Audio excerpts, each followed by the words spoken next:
You're listening to The Solution, a podcast by Growers Mineral. I'm your producer, Russell Bobel.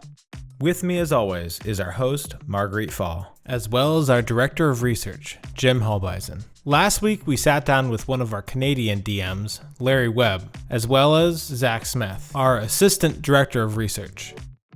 Well, Larry's going to do a walkthrough with me about my yard today because I have a lot of issues with my yard and with my gardens. Lots of issues, but specifically with the yard. Yes, yeah. And so, yes, I also have personal issues. Thank you, Russell. Yes. No, my yard, it needs some attention, and the person who lived there previously did not maintain the yard. So we've got years of catching up to do, and I'm feeling very overwhelmed by that. I'm also 9 months pregnant, so those are probably the personal issues that Russell's referring to, hoping that growers can help make a difference.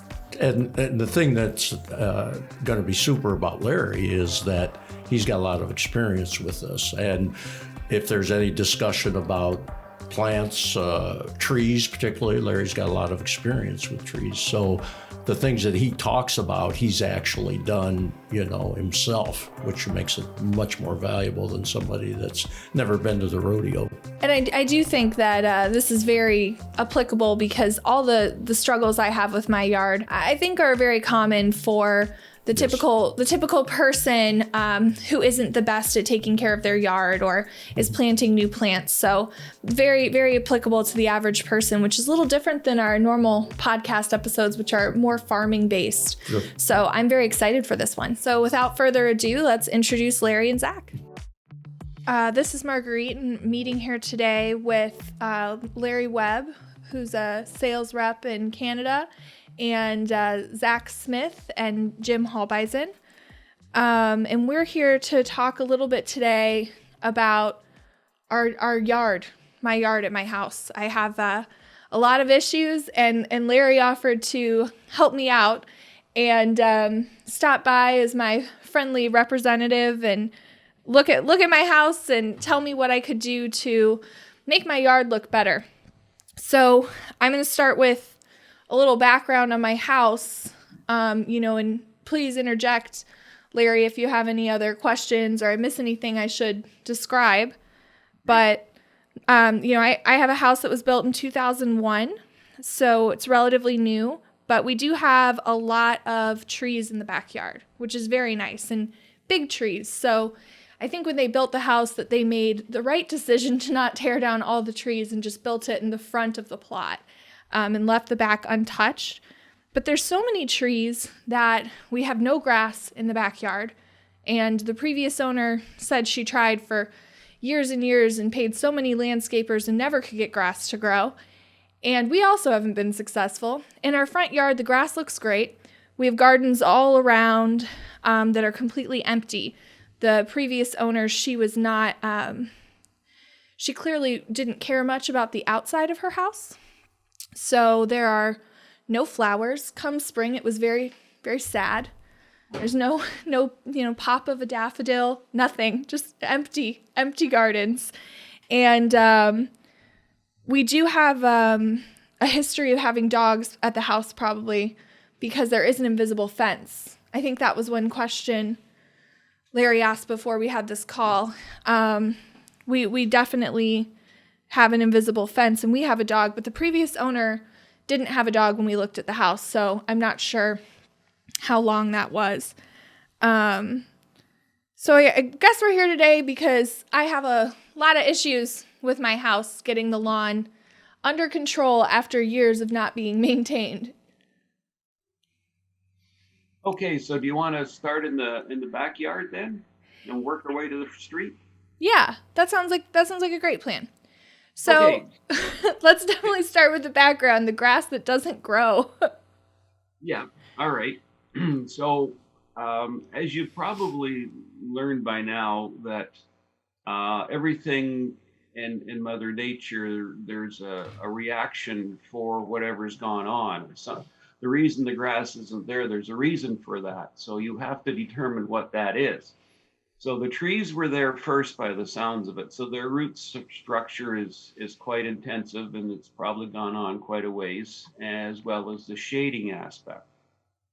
So, and this is going to sound like a broken record, but you want to get some calcium into that soil before you even consider putting grass seed down.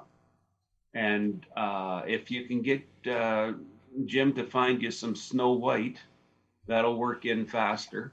And try and get it in there, over the summer, spread it around, rake it in, incorporate it somehow. And then try and find either straight creeping red fescue or a blend of shaded grass seed that is high in creeping red fescue. And that seems to work really well in shaded areas, and that should help bring along your bald spots back there. And be aware that it's not going to fix itself overnight. This may take you a couple of years to get you to where you want to be. But it is doable. It's just that it takes time to repair these things as we go along. That makes sense. Like an easy job for you? It sounds doable, not easy. But doable, yes. Well, and I do think that clearly that something should be able to grow because we have lots of very happy weeds, just no grass. Okay, so the weeds are telling you something.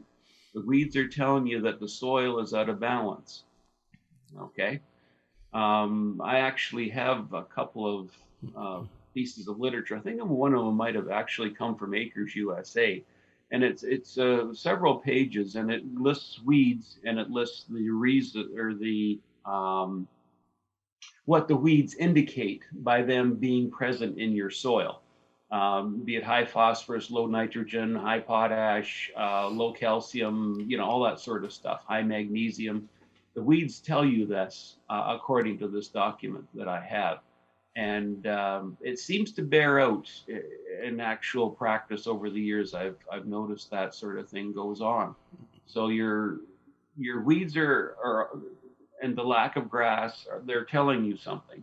And 9 times out of 10, getting that calcium content up in that soil structure will alleviate, like pretty near all of these issues for you. Oh, okay. That's so interesting. Yeah. That makes sense. It definitely tells me that things can grow. So the imbalance, that makes a lot of sense to me. All right. Well, thank you for that. I appreciate it. That's definitely doable moving forward. Yeah, it takes time. Yeah. So in the back as well, we have these huge gardening, beds that a landscaper has prepped and mulched right before we bought the house, but they didn't actually plant anything in it. So I have, and I really am not a naturally green thumb person. So for me to, buy flowers and plant them, they have a very, low chance of survival, if you will. Is it the shaded area? Yes, it is very shaded. Yes. Okay, so the easy way for shaded areas is to get yourself some hostas. Oh, okay. Hostas come in various shades and colors and sizes. If you were a little closer, my wife would happily give you hostas. We've got stuff in our flower beds that we've been splitting and giving to people and just trying to get rid of them. So hosta can be a very large plant. It can be a very large leaf. It can be a variegated leaf. It can be, lots of different things. There's like hundreds of different hostas. So you can really have fun mixing and matching and putting them in there. And once they're in there, you forget about them. They grow and they do their thing. So when you're getting the plant and getting it out of the pot, you can dig your hole, let it go in, and dig the hole down maybe 3-4 inches deeper than it needs to be. And now that you've got that bag of Snow White from Jim, you take a handful or a little scoop of that, put it in the bottom of the hole first, cover that with a thin layer of dirt, and then place your plant in there. And then backfill around it and water it in a little bit and put the mulch around it. And go for a walk with the new baby. I like it. I do have one more question on that too, because so I've tried to plant a few things and they're really not doing well. Like I've tried to plant a few, just annuals that I had that could do, says they could do shade. But I think part of the problem is that I'm used to having a sandy soil because that's what I always had growing up and where I lived previously. And now this house we have, it is strongly a clay soil. And I mean, it's harder to dig. I don't know what to do with it. It doesn't break up very easily. It's tough to work with. It's very different. So do you think that just kind of adding that bit of Snow White is going to help make that difference? Yes. Yeah. Okay. It'll help open it up. Okay. It'd be nice to have the whole bed worked up, but if he's already got mulch over it, then you'd have to scrape all that off and do a lot of rooting and digging. So often if you can do a site thing, the hostas, they develop quite a root system and they'll do their thing there. Okay. And that the clay soil is a time thing. At a certain point in the year, you can usually work with it. Before or after that point, it's very difficult, depending on what how condensed the clay is. Okay, perfect. Another question that I have in the backyard. So all these big trees that I have these big beautiful trees that are they have to have been left behind because they're taller than I would think, the 20 years that the house has been built. But one of my concerns was, if I put down this calcium and then I plant new grass back there, right, and I'm changing that soil, the trees are doing so well. Am I going to do anything negative to the trees? Because we wouldn't want to lose the trees. No, your trees will be fine.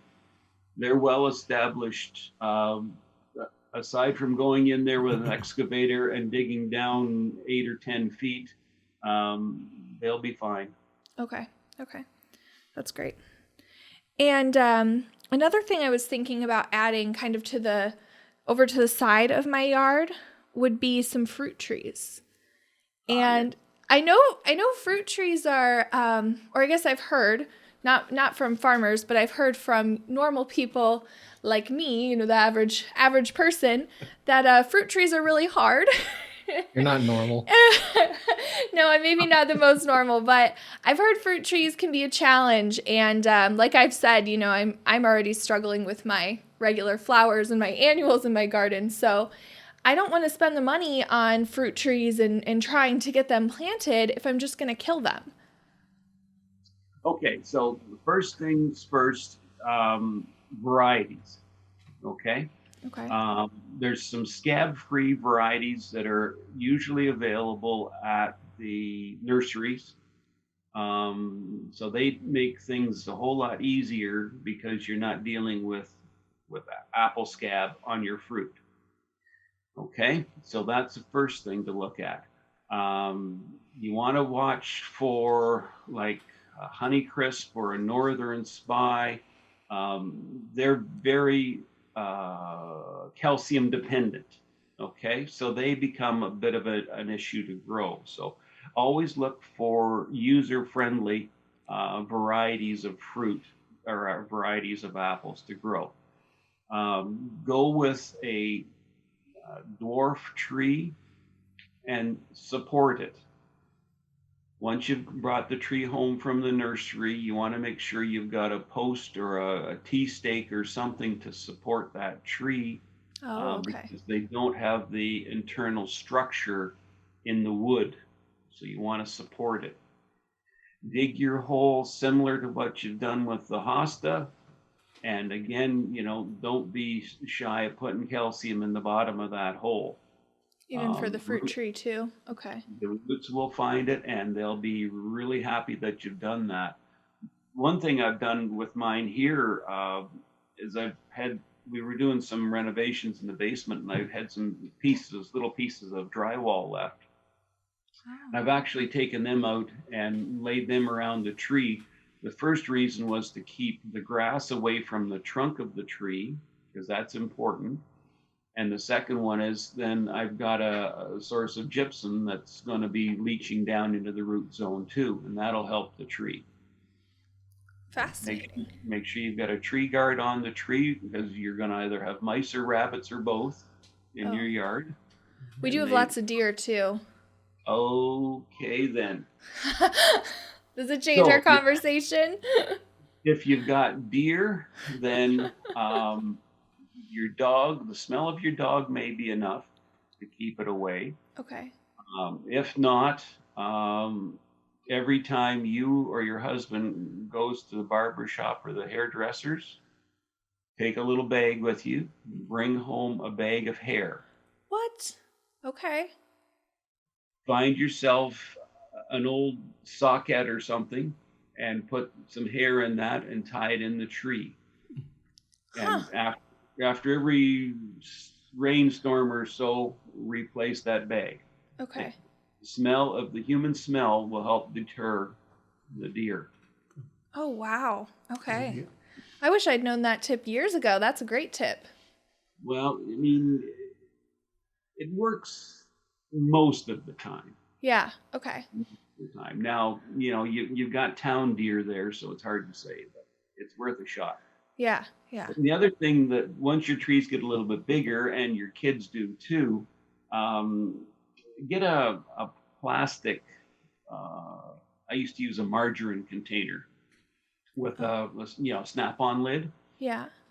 Okay, so get yourself one of those, take the lid off of it, and cut a hole, an inch or so in the lid. And then poke a little hole through the lid and through the side of the container so that you can hang it up on an angle. Okay. Put a little bit of molasses and water down in that container, snap the lid on it, and hang it up in your tree. And then you watch that. You'll get all kinds of insects in that contraption. The smell of the molasses drags them in there, and they get into that, and they get stuck in the molasses, and they're there, rather than them biting your fruit and stinging your apples and making them usable. That's smart. Okay, I like that idea. So it's kind of an organic thing. It's kind of a fun thing for the kids to do. I used to show the kids the contents when they come out for farm tours when we had our orchard. And I used to tell the kids, well, this is kind of a guy thing because it's a black goopy mess in this plastic container. The girls would turn up their noses and the guy would say, oh, cool. That kind of stuff. So it's fun for the kids. And if it helps keep your apples clean, then they're going to eat them, right? Right. Oh, that's great. It hopefully gets you away from most of the pesticides. Once you get something going, call me again and we can talk about using hydrogen peroxide and that as a bug killer. Oh, okay. What about woodpeckers? We have a lot of woodpeckers. Would that present any issue with fruit trees, or do you think they would stay away from them mostly? Yeah, they won't bother them. Okay, that's great. The other thing I was wondering, so we've talked about using calcium and that sort of thing to help with making sure the plants have what they need.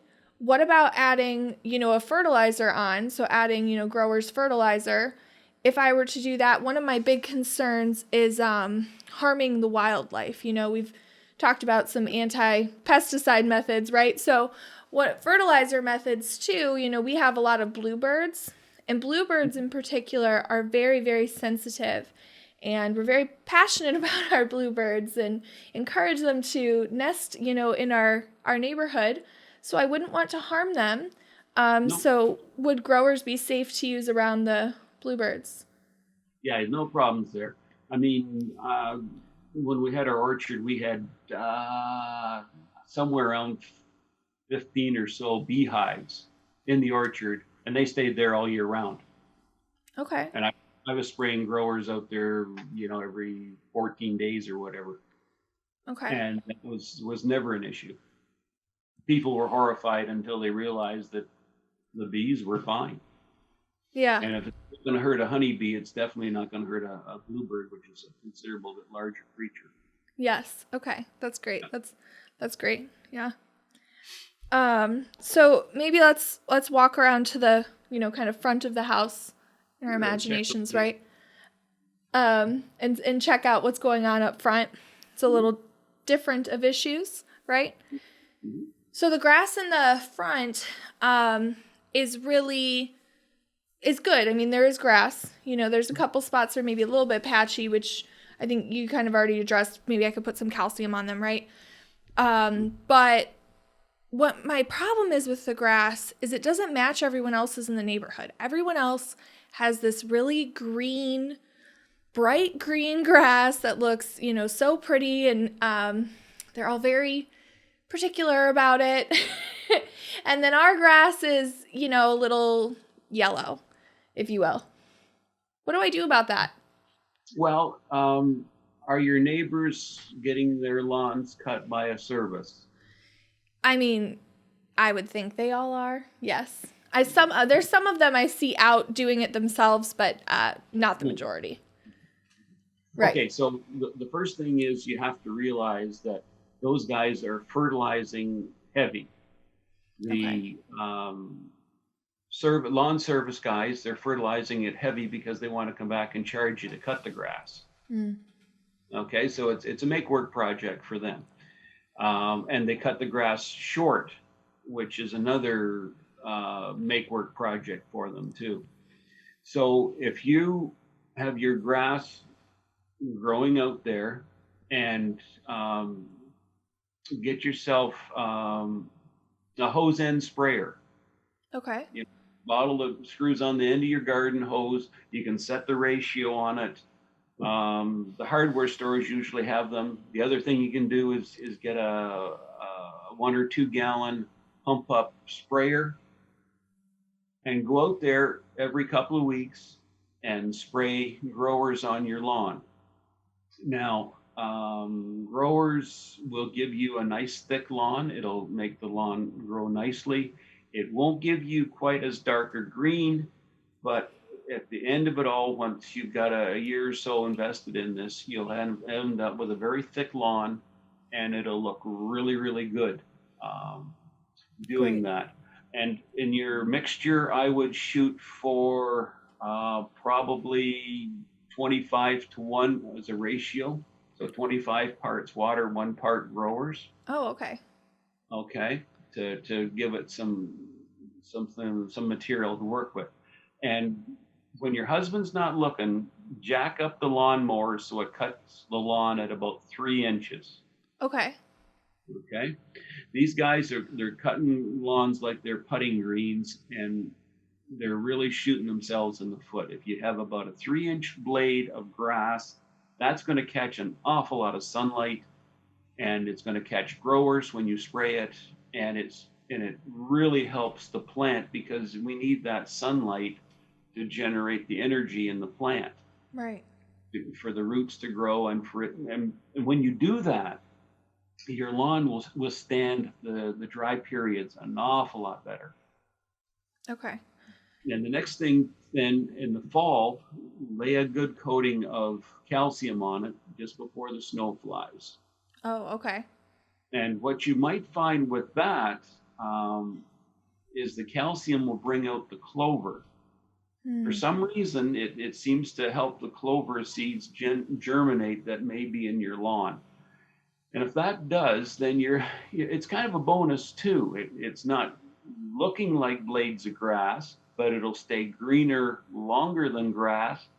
And the clover actually fixates nitrogen out of the air. So in fact, the lawn is feeding itself. Okay, that's awesome. You can't go wrong with that. I love that. So and one thing on your dog spots before we go away from that. I like that they were dog spots too. Just the way you described it before, dog spots. Okay, yes. So what I'm doing with my one daughter over her place, she's got dog spot going on there because of the resident dog.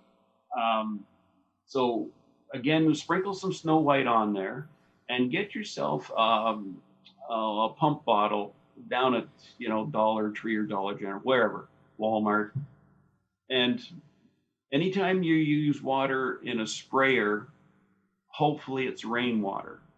Okay. Okay. So put some rainwater in this thing. And what I've been trying this year is about 15 milliliters of growers and about 5 milliliters of soil conditioner. And the soil conditioner will mix in there. You talk nicely to Jim. He's probably got a bag ripped around the office there someplace. You can get a scoop of it. Okay. Mix that up and spread the Snow White on, and then wait for a day or so to hopefully it's worked its way down in a little bit, and then mist that area, and get after that, once a week. That's your Saturday night job before you put your feet up. Go out there and give those dog spots a shot of that, and that'll help bring it back. Okay. It won't be fast, but it'll bring it back. It's the acid in the dog's urine that's actually doing in the vegetation. So you're using calcium to neutralize that, and then you're using the growers and the soil conditioner to help activate it. So there's one particular flower I planted recently as well that my dog loves to specifically pee on. Mm-hmm. Would that help that as well? Or is there something different I can do to help? Or are we just giving up on that flower? Could give up on the dog. You want one, Larry? You offering to take him? Well, no. We've kind of gotten away from dogs here at the moment, so. He's a pretty good dog other than that, but that has been an issue. Well, there's something there that must be attracting him to that. The flower out near the road or the sidewalk? No, actually, it's in the backyard, in kind of those empty gardens we talked about. I've planted maybe 3, annuals. So, they're annuals, so I guess I could just give up on them. But I'm worried it's going to be a recurring issue every year. But I've just planted like 3 plants, and they're all the same. And there's one that he just has picked that is his go-to. So I usually let him out in the front yard now because he just pees on that plant if I let him out in the back. Have you thought of moving the plant? Maybe it's the site, not necessarily the plant. Okay, can I do that? I just planted it. Yeah. Yeah. Sure. Okay. And just try moving it. Water it in good after you've moved it. Okay. I helped my dad transplant a bunch of perennials into the front garden. Lots of hostas, Larry. Some other stuff too. And Larry gave us that same advice, the putting the calcium in the bottom of the hole. And the gardens, like my dad's he's not got a black thumb, but he's certainly not got a green one either, because he just doesn't care to take that much time to maintain this stuff. But that garden's done wonderfully. He mulches it every year, and besides that, it pretty much just does its own thing and looks really nice. Oh, that's great. So I want to clarify too, since I'm kind of new, when to put the calcium down. So whenever I'm planting something new, which we've discussed, I will obviously be doing a lot of since I have empty gardens and no grass. So whenever I'm planting something new, I should put calcium down. Yes. And then Larry mentioned putting calcium down right before the snow, in my front yard where the grass, could be better. So is that something you should do every year? Yes, having fresh available calcium all the time is paramount, because the calcium is doing a lot of different things. It's aerating your soil, it's feeding your plant, but it also feeds the biological life that's in the soil, because it feeds on that very heavily. So it's multidimensional for you. It's doing a lot of different things. So no matter when you're planting, and once you get the plant established, if you just refurbish with a little bit of calcium in the surface so that when it rains, it washes it down into the profile. When you first start, you should work it in physically to bring some oxygen into the profile But then once the plant is established, when you re-add the calcium, the rainfall will carry it down into the profile, and you're using the calcium all year long, so you want to replace that. So it should be something you should do every year. So when you say work it in, I know Russell had helped me and Rick had helped me when I was about to sell my house in Milan. We had this huge, the previous owners loved having a big vegetable garden, so the entire yard was a vegetable garden. And not fenced in, just free going vegetables, right? Like 15 tomato plants. Who needs that many tomatoes? It was a lot. And so we took everything out and then put calcium down and like rototilled it. Excellent. But how else would if I already have grass there, obviously I'm not going to pull out my rototiller and work out all my grass. So there's no way to get it. I just put it on, right? Yeah, you can just put it on and take like a yard rake and just scuff it a little bit. See, just that breaking the surface a little bit introduces oxygen in but won't around. ruin my grass. It won't ruin the grass. That's correct. Marguerite, do you ever get your lawn aerated? What? Those they pull up little 2-inch plugs of dirt. No. What is that? I don't even know what that is. Okay. I assume they do it down there. It happens a lot up here every spring up in Ontario. It's lawn aeration. Basically, they just pull up little. Jim's like nodding. I said, 2-inch. Jim's nodding. People do this. Yes. Yeah, No. I just missed the memo. Golf courses are very big at that because they so struggle with grass having too much water on it, and the plant can't breathe. So they pull these plugs out, and that automatically brings air in there. And if you drop the calcium down in where that plug was, that gets it incorporated for you. So you're thinking that would be another way to do that? Yes. If you do it, obviously it's up to you, but if you just use it's an easy. You can kill two birds with one stone then. Yeah. If you already did it. But if you don't want to contract somebody to do that, when you put that calcium down, just take your yard rake and scuff that surface. That little bit of scuffing will be enough to get the ball rolling. It won't be as good as that rototiller was, but it'll still be better than just letting it lay there. Okay. Marguerite, that's why you do this stuff in the fall. Put the lime down in the fall because then you have all winter, which typically has more precipitation, even if it's in the form of snow, because it'll eventually melt. Right. And you have more time for that calcium to be dragged down into the soil by that precipitation. Right.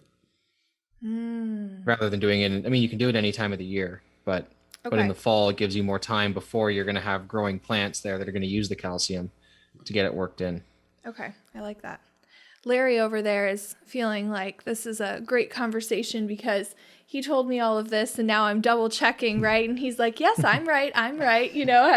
Smiling, grinning to himself over there. And I know what I'm talking about. Yeah. Nice to have confirmation that you're right, isn't it, Larry? Oh, Jim and I have been down that road many times. Oh, yeah. On the way to the chocolate milkshake. There you go, sir. Golly, we're getting way behind on those. Yep, we got to pick up that pace. You need to get your politicians up there to let me in. No, well, yeah, we're working on that. Do you have dandelions in your front lawn? Actually, yeah, I do. I do have some. Yes. Okay, so that's also telling you need calcium.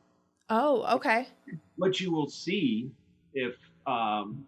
once you get the calcium starting to work in your soil, what you will see is the grass will eventually overtake and push the dandelion into a more compact. You know how the dandelions have a tendency to spread out their leaves? Right. Yeah. Once the calcium content's up in your soil, and you can use this as an indicator, the dandelions will be forced into a much more compact area because the grass is much, much stronger and it's starting to take over that environment. Okay. I thought it was a sign it was time to make flower crowns, but I was obviously mistaken. I thought it was that time of year, but okay, that's a great tip too. So definitely in need of some calcium. So Larry, for a lawn that's never had any lime applied to it, what kind of rate would be a good rate? Well, we had it calculated out years ago. I think 12 pounds per 1,000 square feet worked out to somewhere around a ton to the acre. Okay, so, and as you know now, a ton to the acre is peanuts. Mm-hmm. In most cases, you're going to start at about 4 and go up from there. So if you can get, a couple of passes over the lawn in the fall, or one in the fall and one in the early spring when it still rains around to help wash it in, it takes a couple of years. Mm-hmm. 2 or 3 years, depending how bad the lawn is. So, but that was just a setting that we arrived at for cyclone spreader to do that. And actually, that was on the drop spreader. But anyways, yeah, same, whatever. So 50. Oh, sorry. Go ahead. Yeah. So if you looked at your spreader settings, see where at 12. What the capability of the spreader is. You look for 12 pounds as a starting point, and if you can get more on, then go for it. Okay, thanks. So, Larry, you've told me how to help my plants outside, which I appreciate. I thought that, Mother Nature just took care of that. If I got them in the ground, that they will just thrive outside. So good to know. That's not, there's more I can do to help, right? But inside, I kill literally every plant that I have. And my mother is frequently coming over and saying, I'll just take this back for a while. And then I will bring it back to you when it is happy again. And then she comes and she takes it and she brings it back. And that's the only reason I have any plants in my house.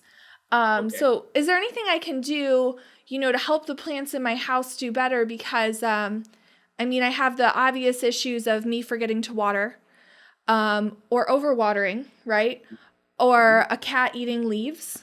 But what, is there anything else I can do to maybe help these plants be a little more durable and survive my household? Well,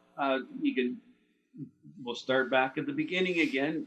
Sprinkle a little bit of calcium on top of that potting soil. Okay. And the calcium would help inside too? That would help inside too. Okay. Rainwater. Don't use tap water. Use rainwater. Okay, and it will make a difference. Yes. And get yourself a smaller mister pump bottle, 100 to 1. Okay. 100 parts water, 1 part growers, lightly, 1 squirt about every 10 to 14 days. I think Linda does about every other week here. Okay. Just walk around, just get 1 squirt and fine mist, let it settle on the plant and go on to the next one. Okay. So I'm actually misting on the leaves. Doesn't hurt either. Okay. Sorry, what, Larry? So a little bit of sunlight doesn't hurt either. Yes. Well, I think they get enough sun. I do think that it's the watering issue. Yeah. Get yourself a 45-gallon barrel or whatever and stick it under the eave trough at the end of the garage or something. But the big thing is to make sure it's dark. Okay. Don't let sunlight get into that water. If it does that, then you're going to end up with a mold or an algae bloom in the bucket. So if you can keep it dark, then it's going to stay clear and you won't have to treat it with peroxide or something to kill off the algae. Perfect. Yeah. Perfect. So keep it dark. I will have to take your advice and do those things. That's great. Thank you so much for your help. I don't think I have any other questions. I've got a question for you, Larry. Okay. Regarding a garden. So we just moved into our place where we are now in March, and we rototilled about 120 square foot area. It was grass before.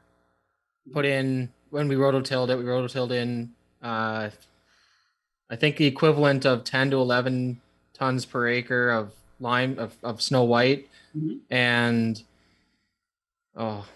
manure, like composted manure, but I can't remember exactly how much. Then we ridged it up a bit, and that's our garden.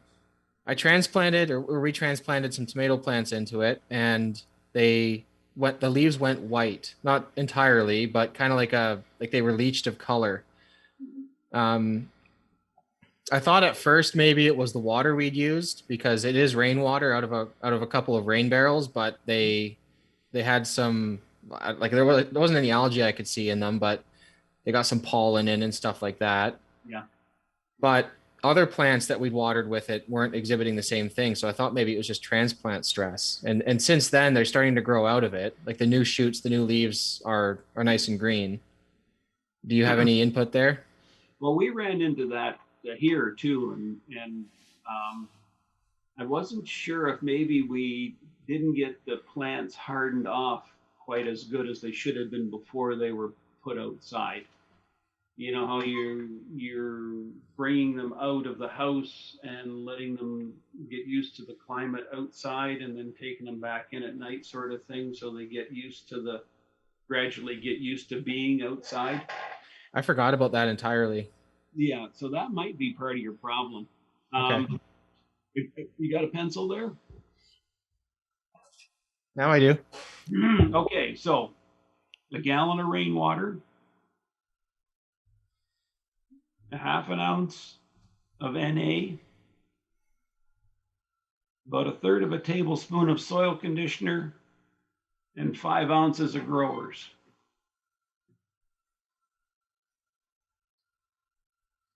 That's off my recipe page. That's a spray on then? Yeah, try that. I will. Yeah.